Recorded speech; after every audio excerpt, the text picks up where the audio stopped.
What's up and welcome back. I'm John Stark from ActiveMovieGuy.com, your favorite blind film critic. And today we're going to talk about the 25th anniversary of Boys Don't Cry. It's been 25 years since the Kimberly Pierce film hit and Hilary Swank won her first Oscar. And obviously a lot of reflection has happened upon Boys Don't Cry as a film. And we're going to talk about that. So this is not a film that I would normally revisit. It's not like a happy film. It's not a I'm not even sure it really has fantastic direction from Kimberly Pierce. I think Kimberly Pierce is just more well known for making something that wasn't being made at the time and shepherding it to the Oscars. But there isn't like a unique style here necessarily that makes you revisit it to see all the neat things that Kimberly Pierce was doing as a director. So this film has received a lot of really interesting conversations that I've tried to listen to try to have perspective on Boys Don't Cry and understand what the gay culture that I'm a part of looks at and sees with this film, and when they talk about representation, and I have a lot of thoughts. We'll see. But these are just my thoughts. I'm not a member of the trans community, so just a gay blind film critic, and that's it. And that's really all I can do here. So for those who don't know, Boys Don't Cry is the story of Brandon Teena, a trans man who was living as best as he could in his time period, which was this film, I would say, ends in 1993. I'm not really sure when it starts, but obviously a little bit before that. And is trying to authentically be himself as much as possible and finding ways to do that without having had any surgery or hormone therapy. I'm not even sure that Brandon ever sat down with a counselor to get diagnosed with any anything that would put him on the right direction to be able to start getting the transitional therapy that he needs. So I think he's just reading pamphlets and trying to figure out with as little information as possible in 1993. Remember, we did have internet, but it was like not robust in 1993. There wasn't like, and Brandon lived this rural life. I just don't know what Brandon really had access to in terms of representation. I think Brandon was just trying to make the best life for Brandon possible at that time period. And obviously, feeling sort of dangerously, living sort of dangerously and in a community that isn't going to be very accepting. Unfortunately, Brandon wanted to live in rural America, which is not a great place to be when you're part of the Alphabet Army. If Brandon had grown up in a different place and time, things might have worked out differently. Brandon would have more information. Brandon would have had other representation around them, but this is what this looks like for Brandon. And he falls for Lana, played by Chloe Sevigny, and as the movie progresses, the two of them continue to further their relationship. Later on, we see these two sort of ex-convicts come into the fray. One of them played by Peter Sarsgaard, sort of in a little bit of a breakthrough role for him. It's not necessarily. I'm sure he would rather be recognized for a different breakthrough role. This is not something he necessarily wants to be remembered as his breakthrough role, but it's hard to to shake that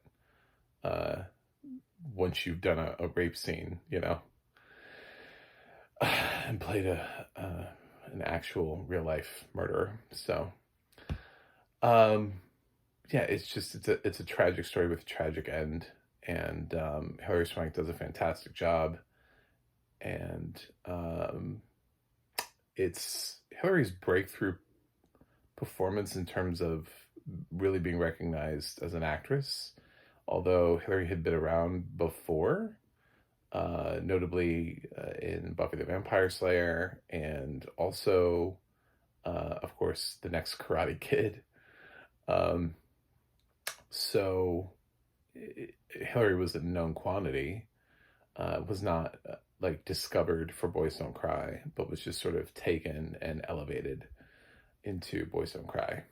And there's been a lot of talk about the casting of Hilary Swank as a cisgender uh, female into a trans role in 1999. And Kimberly Pierce, I listened to her do an interview recently because everybody's celebrating Boys Don't Cry's 25th anniversary. And she identifies as trans herself, their self. I don't know, Kimberly Pierce is still Kimberly Pierce, and the interviewer did not ask Kimberly for their preferred pronouns, so I don't know to the extent of what Kimberly Pierce pronouns, but there was a point in the interview where Kimberly said, as a trans person myself, I would not, you know, and I was like, oh, well, I don't know. So I'm not trying to not use the right pronouns here, but maybe Kimberly Pierce was trans before, and Kimberly Pierce is her chosen name. And that's what I got. I don't know.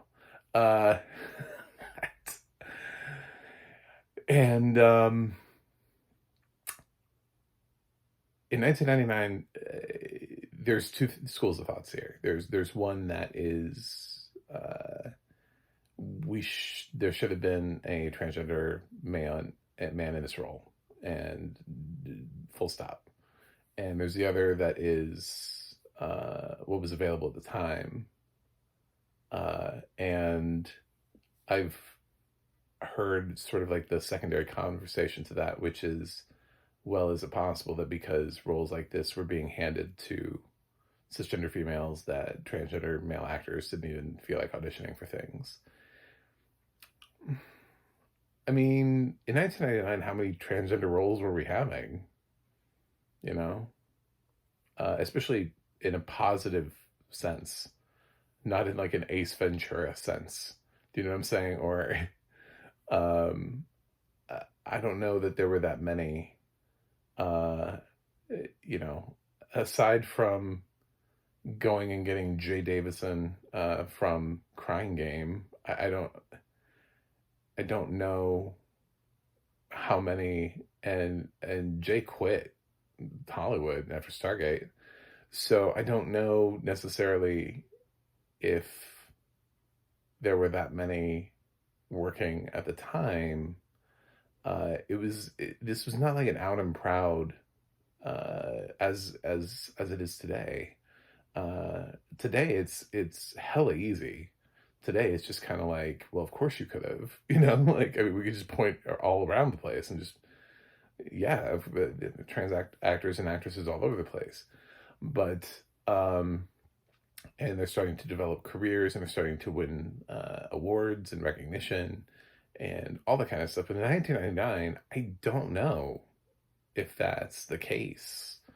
And if you put somebody in the role who doesn't have, it's really hard to say when you have somebody like Hilary Swank, who I think legitimately won the Oscar, not just for, I don't think people were like, oh, the gay thing.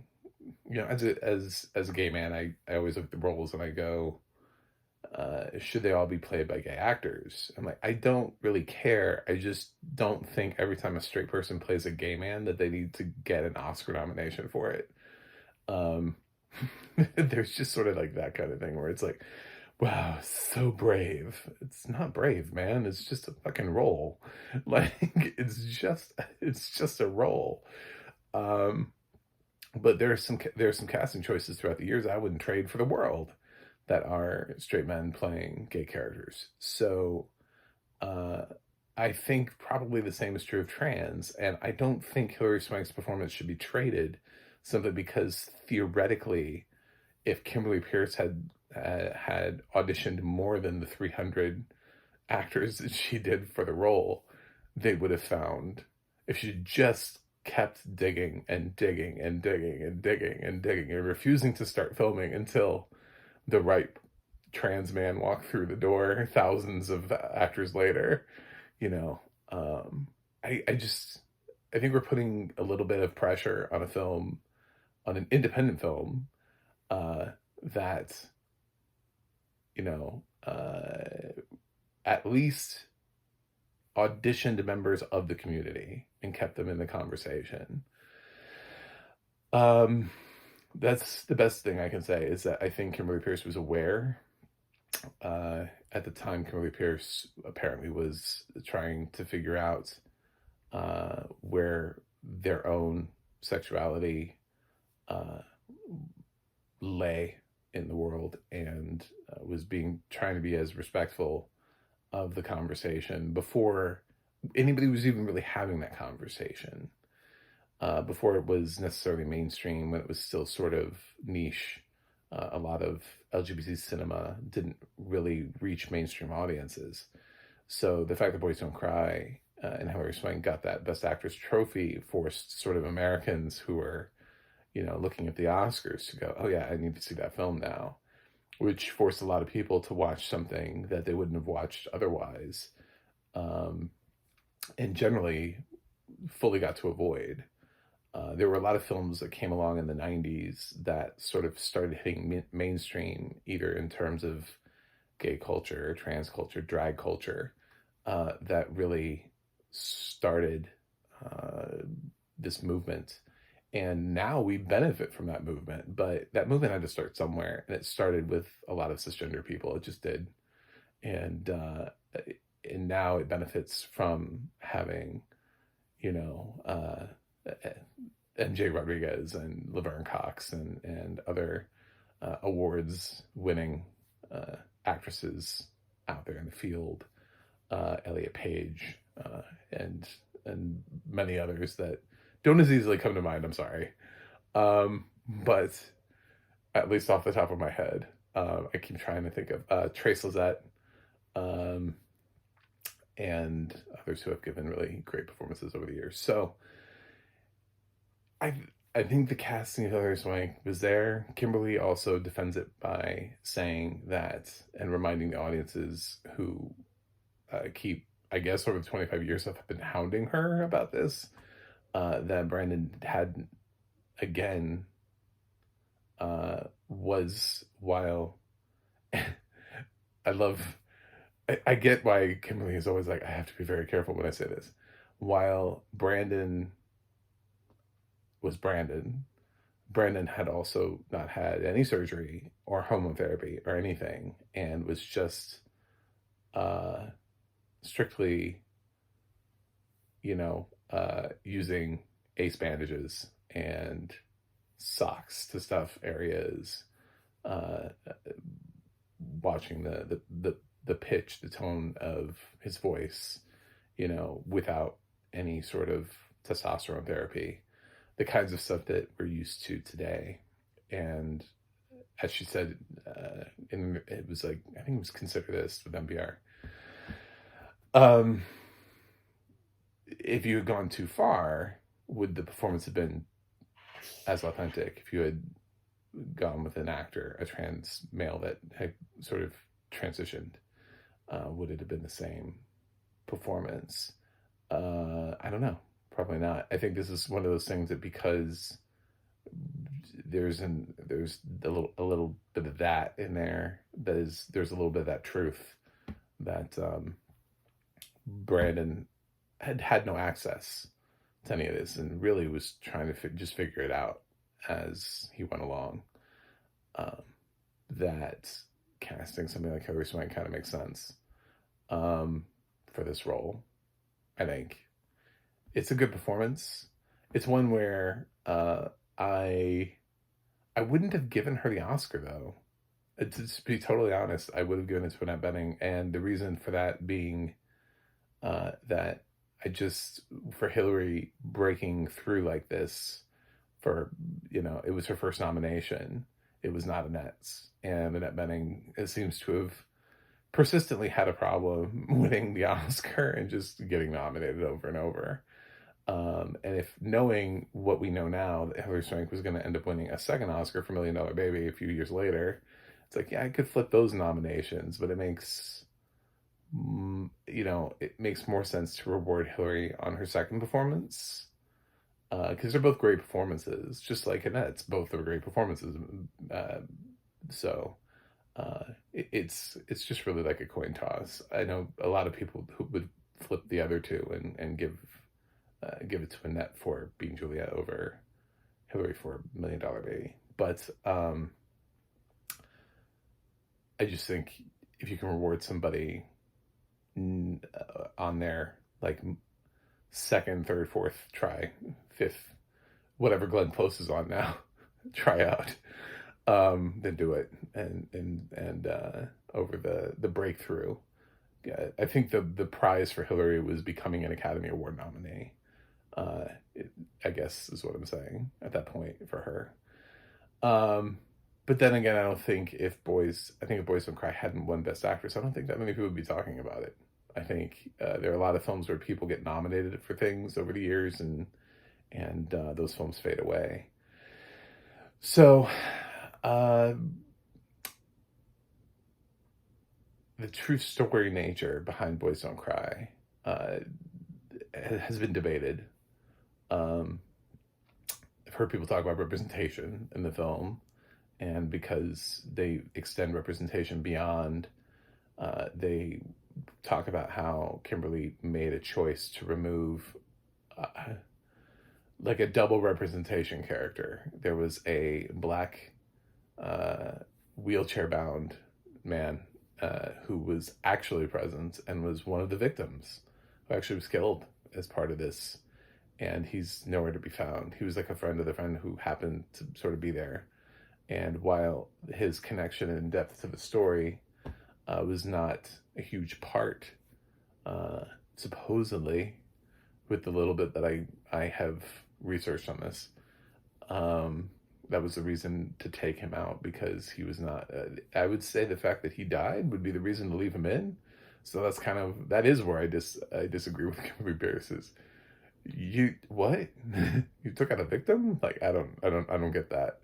Oh, it's because in this movie they kill one less person. What? That doesn't make any sense. Zero. It makes zero sense. So yeah, you can have another character there who's just kind of in the background, and he doesn't have to be like super developed. If he wasn't like a huge part and he just happened to be there, then he just happened to be there.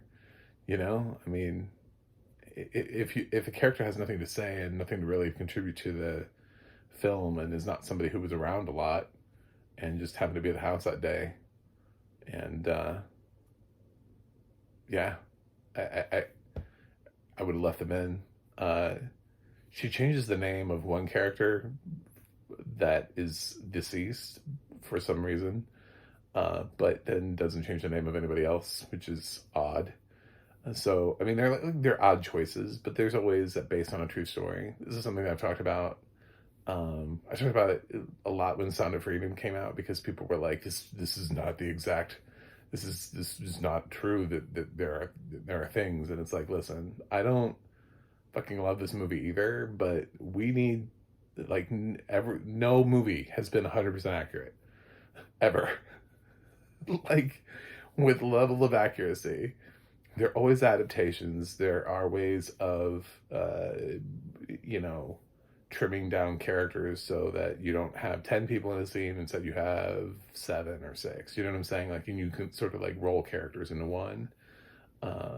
They find ways of doing this all the time. My favorite to bring up always when people are losing their shit over based on a true story is Fly Away Home, which is based on a book, Father Goose, about, and the movie stars Jeff Daniels and Anna Paquin as a father-daughter team who fly these geese. It was a very inspirational movie, also very 90s, critically well received. The problem is that they added Anna Paquin. She doesn't exist. They created an entire human being and they made him an actual father. He's not actually a father. The real guy was not an actual father and had no daughter. So it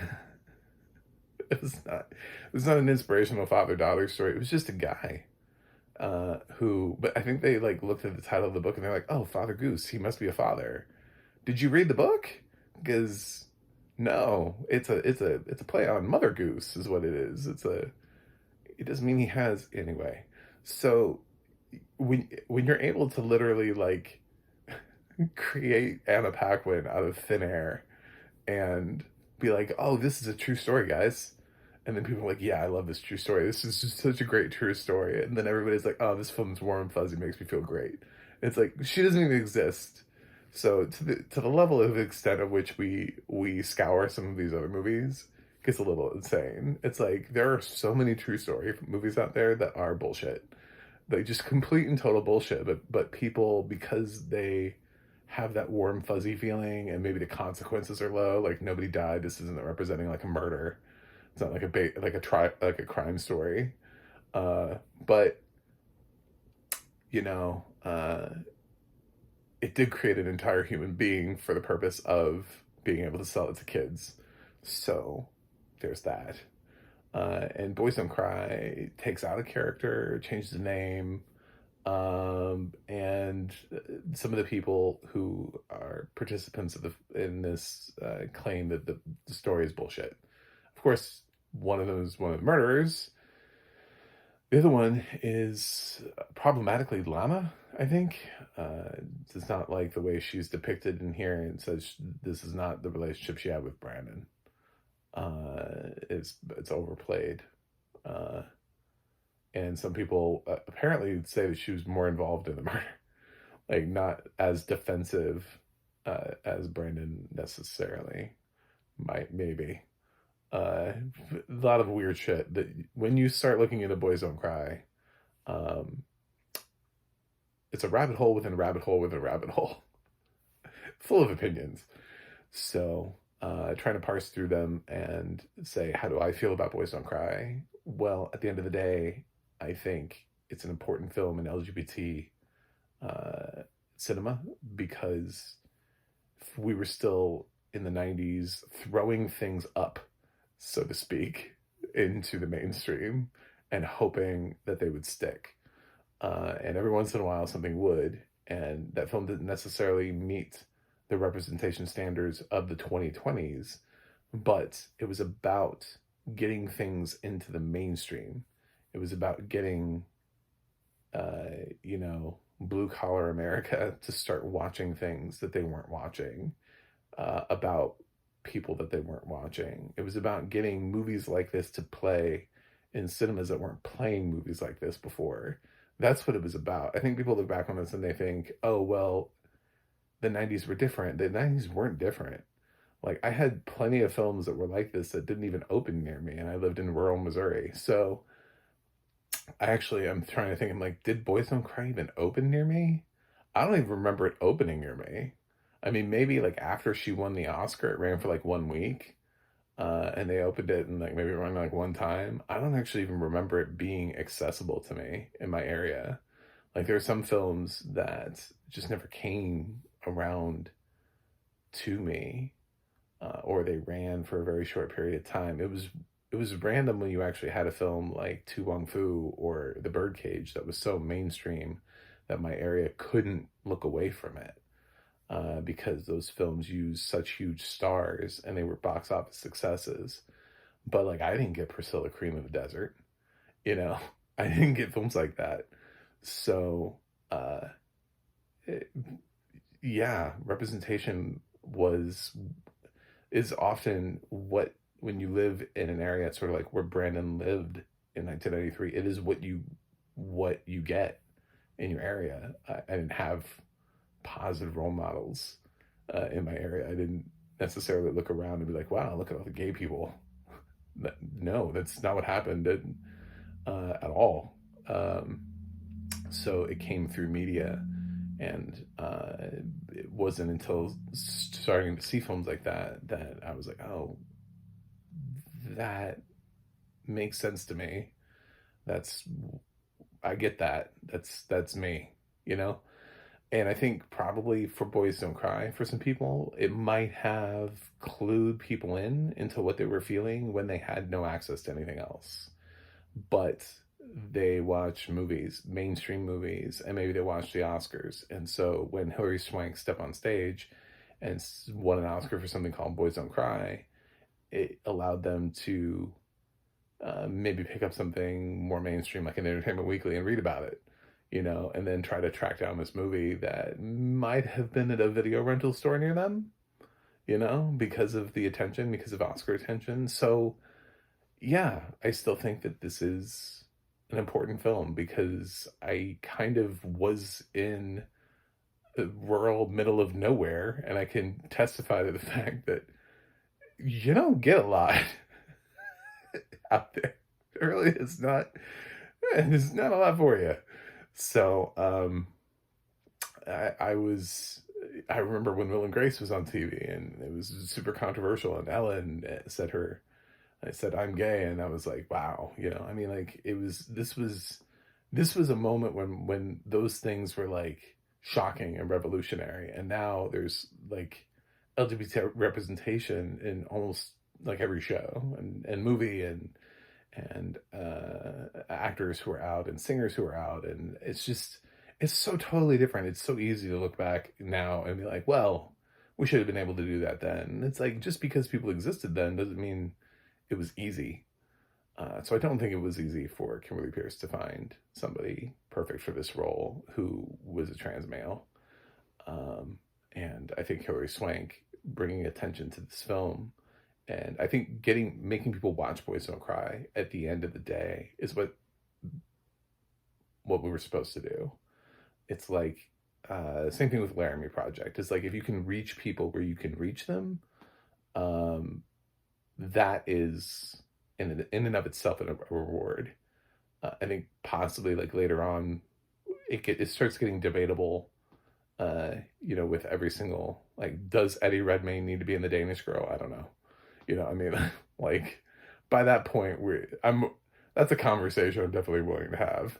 Did he need that Oscar nomination? You know, like, there's stuff like that where it's like, fine, let's dive in. But no, for this, I think realistically, when you look at what it is and what it did for the time, I think it did what it was supposed to do, and I think it still is a benchmark in cinema. Now, audio description on this.